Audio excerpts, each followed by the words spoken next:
Hi hello welcome to Honey's life style channel. Hi friends, எல்லோரும் எப்படி இருக்கீங்க? நல்லா இருக்கீங்களா? இன்றைக்கி நாம் திருவாரூர் மாவட்டத்தில் உள்ள ஸ்ரீ வாஞ்சிநாத சுவாமி கோயிலை பற்றி பார்க்க போகிறோம். இந்த கோவிலில் ஃபஸ்ட்டு என்ட்ரானோடனே யமதர்மராஜா கோயில் உள்ளது. யமதர்மராஜாவும் சித்திரகுப்தரும் இருக்காங்க. ஃபஸ்ட்டு நம்ம இவங்களை வழிபட்டுட்டு தான் அதுக்கப்புறம் போய் சிவனை வழிபடணும். இந்த யமதர்மராஜாவோட கதையை பற்றி இந்த கோயில் உள்ள குருக்கள் சொல்கிறாரு, கேளுங்க. வாங்க நாமளும் யமதர்மராஜாவோட கதையை கேட்கலாம்.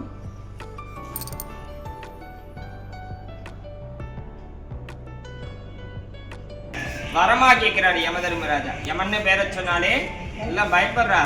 என்னை பார்த்தா பக்தி வர மாட்டேது, பயம்தான் வருது. காரணம் என்னுடைய கர்மா, நான் பண்ற வேலை அப்படி. இந்த வேலையை கொடுத்தவங்க நீங்க, உங்களை ரட்சகனுங்கிறாங்க, காப்பாற்றுவேங்கிறாங்க. நீங்க சொல்ற வேலையை நான் செய்யறேன். எனக்குன்னு கொடுக்கப்பட்ட கர்மா, என்னுடைய டியூட்டியை நான் செஞ்சுட்டு இருக்கிறதாலும் யாரும் என்னை வழிபட மாட்டா. என் பேரை கேட்டாலே பயந்து வர்றா. எனக்குன்னு ஒரு வழிபாட்டு ஆலை வேணும். நானும் எல்லாத்தையும் மாதிரி வழிபாட்டுக்கு உட்குறை தெய்வமாகணுங்கிற யமதர்மராஜாவுடைய நியாயமான கோரிக்கை எடுத்து சுவாமி சொல்றேன். சுவாமி சரிப்பா, நீ இங்கேறதுக்கு உனக்கு முதல் ஸ்தானம் தரேன். யார் என்ன பூஜை பண்ண வந்தாலும் உன்னை பார்த்துட்டு தான் வரணும். அந்த அளவுக்கு முக்கியமான இடத்த தரேன். முதல் ஸ்தானத்தை விட்டு உட்கார வச்சிருக்கேன். எல்லா இடத்துலயும் கணபதி தான் முதல் ஸ்தானத்துல. தர்மராஜா முதல் ஸ்தானத்துல அனுகிரகம் பண்றேன். சுவாமி முக்கியமான இடத்துல வர பக்தர்களுக்கு யமபயம் யம உபாதனிக்கு என்னுடைய ரூபமா இருந்த ஆசீர்வாதம் பண்ண கேட்டு சாந்த ரூபியா தர்மராஜா இருக்கிறதா. இது பொதுவா யமதர்மராஜனை எப்படி பார்த்துருப்போம்? எரும மாட்டு மேல ஒரு கையில கட்ட, இன்னொரு கையில வாசகையில பார்த்துட்டு உக்கிரமா தான் பார்த்துருப்போம். கூகுள்ல போட்டா கூட விக்கிமீடியா கூட என்ன கிளைம் பண்ணுறது, அச்சம் நோட்டு வகையிலும் ஆபத்தான ரூபத்திலும் இருப்பாருன்னு தான் விக்கிமீடியாவே சொல்றது. இப்ப டெக்னாலஜி உங்களுக்காக சொல்றேன்.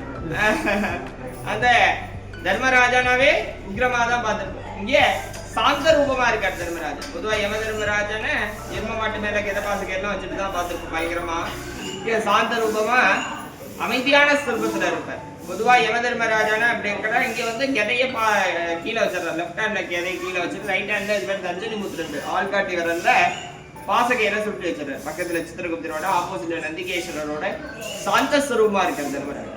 இவரை நம்ம பார்க்கும்போது யமபயம் பேர் கடைசி நேரத்துல வரக்கூடிய மரண பயங்கள்லாம் இல்லாம நம்ம உயிரை கூப்பிட்டுக்கிறேன். இந்த படத்தை படிக்கையா போடாம நடமாட்டில் இருக்கும் போதே கூப்பிட்டுக்கிறேன்.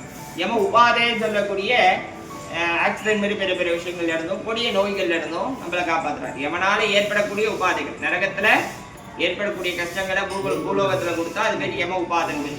எடுத்துக்காட்டா ஆக்சிடென்ட், அங்கேயும் கைகள் இருக்கிறது, கொடிய விஷயங்கள்லாம் நமக்கு நடக்காம பாத்துக்கிறேன். நம்ம செய்யற பாவதோஷங்கள்லாம் நீக்கி நீண்ட ஆயுள கொடுக்குறாரு தர்மராஜா. அதனால கோயிலுக்கு ஆயுள் விருத்தி கஷேத்திரம் பேர். ஏன்னா யமதர்மராஜாவே நீண்ட ஆயுள கொடுக்கறதுனால கோயிலே ஆயுள் விருத்தி ஸ்தலம் சொல்றாங்க.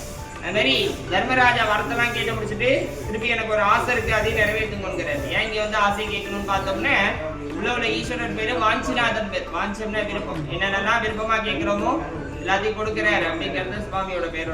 அதனால எனக்கு ஒரு விருப்பம் இருக்கு, அது நிறைவேற்றுங்கிறார். என்ன கேட்கும் போது ஐயா எங்கெங்கயோ போனேன், நான் ஆசீர்வாதம் பண்ற அளவுக்கு எனக்கு ஒரு ஸ்தானத்தை கொடுக்கல, இடத்தை கொடுக்கல. நீங்க இங்க கொடுத்ததுனால உங்களுக்கு நான் வாகனமா இருக்கேன். முடியாதுப்பா, நந்திகேஸ்வரர் இருக்காரு, உனக்கு செட் ஆகுதுன்றார் சுவாமி.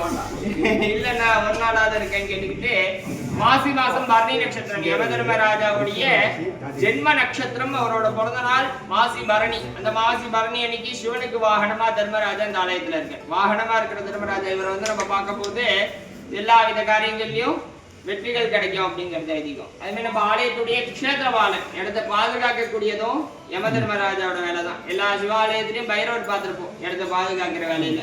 இங்க பைரவர் உட்கார்ந்த நிலையில யோக நிலையில இருக்கு. அதனால அந்த வேலையும் சேர்த்து ஐயாவே பார்த்துக்கிறாரு. புண்ணியம் பண்ணவால மட்டும்தான் உள்ள விடுறதா இருக்கு. இங்கேயே ஃபில்டர் பண்ணி அனுப்பிடுறாரு. நம்மள இல்ல, நம்ம பாவதோஷத்தை வடிகட்டி புண்ணியாத்மா உள்ள அனுப்புறாரு. அதனாலதான் முதல்ல தர்மராஜாவை பார்க்கணும் அப்படிங்கிறது.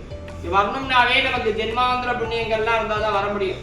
அது நினைச்சோட கிளம்பி வர முடியாது இந்த க்ஷேத்திரத்துக்கு மட்டும். சுவாமியோட ஆசீர்வாதமும் அவருடைய வாஞ்சியம் சொல்லக்கூடிய அவரோட விருப்பமும் இருந்தாதான் அவனாலே அவன் தான் வணங்கிட்டு அவரோட ஆசீர்வாதம் இருந்தாதான் ஆலயத்துக்குள்ள நம்ம சுவாமி பார்க்க முடியும். வந்துட்டாவே நமக்கு கிரக ரீதியா, உத்தியோக ரீதியா, வியாபார ரீதியா, ஜாதக ரீதியா எல்லா இடத்துலயும் மாறுதலும் முன்னேற்றம் கிடைக்கும்ங்கிறது ஸ்தலமுறான சொல்றாங்க.